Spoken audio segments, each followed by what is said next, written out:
3 months into my first job as an event planner, and I almost got fired. But we will come back to that story.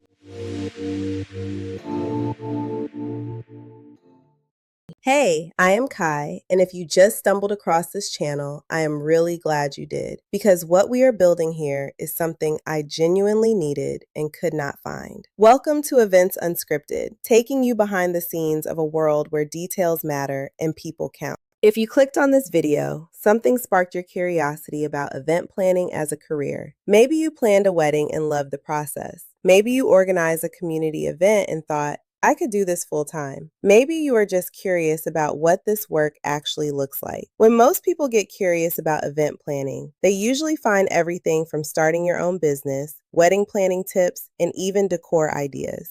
But what you don't find is someone talking about what it actually feels like to do this work as a career. I mean, doing this work full time, where the pressure is real, the deadlines are real, the mistakes are real, and the responsibility is sitting right on your shoulders. That is what this channel is about. And if any of that sounds like you are in the right place. We will laugh, probably have a few aha moments, and most importantly, you will start to understand what this work really looks like before event day. Along the way, I will share the tools and resources I actually use in my own work. Things like templates, checklists, and frameworks that you can take and make your own. This is Events Unscripted, not the polished version, just me telling you what this work is really like. Let me ask you something. Have you ever planned a wedding, a family reunion, or an event for a club or organization you belong to? There is something genuinely enjoyable about those experiences. When it is your wedding, you know the story you want to tell. You know exactly how you want the day to look and feel. When it's the annual family reunion or the community fundraiser, sure, you are working with a planning committee, but the dynamic is different. Decisions are made collectively. In those tense situations when Aunt Misty is driving everyone up the wall because she will not stay focused, or if Ava will not stop throwing out wild ideas, but is not doing any of the actual work. Here is the beautiful part. You can walk away. You can take a breath. As a group, you can choose to bypass those suggestions entirely and keep it moving. Here is something that might surprise you. Since I started planning events full-time, I have never managed just one event at a time, ever. It's very normal that I'm working on at least 3 events simultaneously. There were stretches where I had one event on a Wednesday and the next one on the following Monday. And by the time the third one rolled around, I had already started planning the next 2 or 3 after that. At one point, I was managing a calendar of more than 15 events in a single year. Imagine planning a social event for an organization you are a member of, while also helping plan a friend's wedding and coordinating a community event, all at the same time, with each one happening within weeks of each other. How do you keep it all straight? That is the reality of doing this work full-time. Multiple timelines, multiple vendors, multiple stakeholders, and every single one of them needs your attention to the details. Let me take you back to that story I mentioned at the top. I was working in my very first role as a full-time event coordinator for a cultural institution. I worked in the development department where we planned fundraisers and other events. I was a team of 1 for executing event logistics. Everything was on me. There was 0 time for training. Talk about jumping right in. On my very first day, there was a committee meeting to kick off the planning for a major fundraiser celebrating the 150th anniversary of the institution. Later that same day, there was also a meeting scheduled with a caterer about a completely different event. One event was on the calendar for June, the other in September. Both events were estimating more than 350 attendees. We used an outside vendor for the invitations, and for this organization, there were multiple board lists that needed to be included on the invitation. It was my responsibility to review and approve the design. I showed the proof to my manager. I showed it to our department head. They both said it looked great. The department head caught a misspelled last name, but other than that, she said it looked good. Then she asked me a question I will never forget. She said, "Did this go to publications?" I said, "I think so." That was me answering without fully understanding what was being asked. I told the vendor the invitation was approved, and off to print they went. 500 custom-cut invitations with 3 inserts. Oh, what an exciting day when those invitations were in the mail. My first major invitation run. Check, or so I thought. A few days later, our department head received an email from another member of leadership, and the organization's president was copied on it. My manager and I were both on that email as well. I had mixed the lists up. I listed members of one board as members of another, and vice versa. One of those board members was so upset about being listed under the wrong board, and they made it known. Needless to say, we were all called into a meeting with the president. The department head, my manager, and me sitting in her office.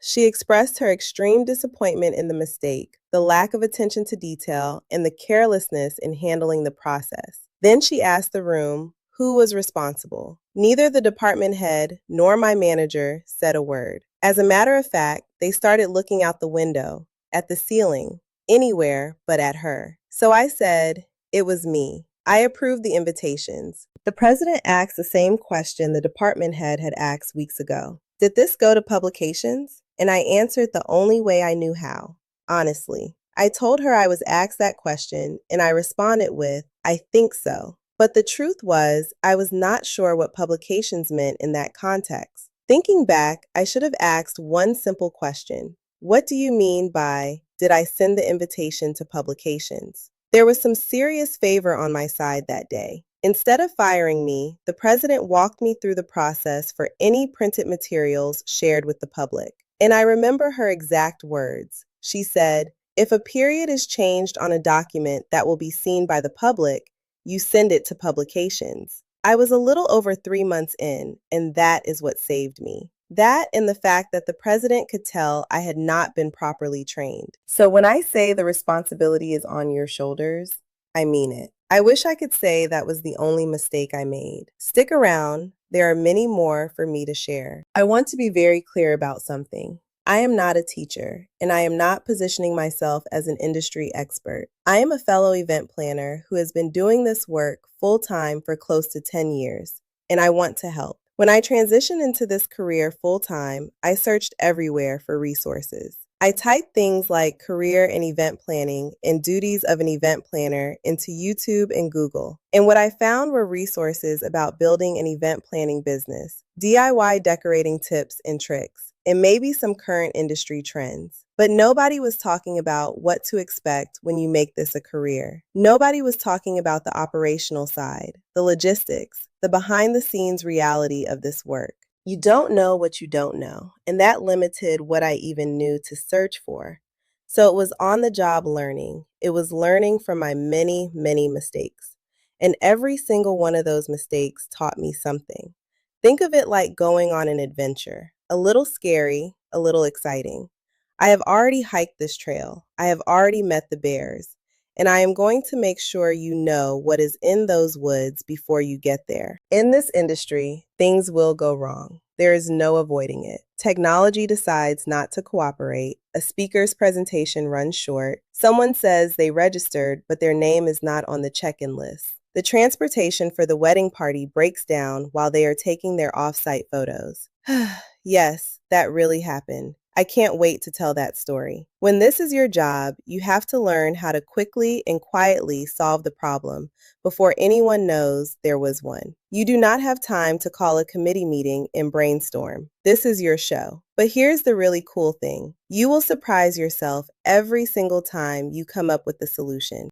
Every single time. You stick your chest out just a little bit more and you smile because you know you were built for this. You might be wondering, with all of this pressure, stress, and lack of recognition for the things that go well, why did I stay?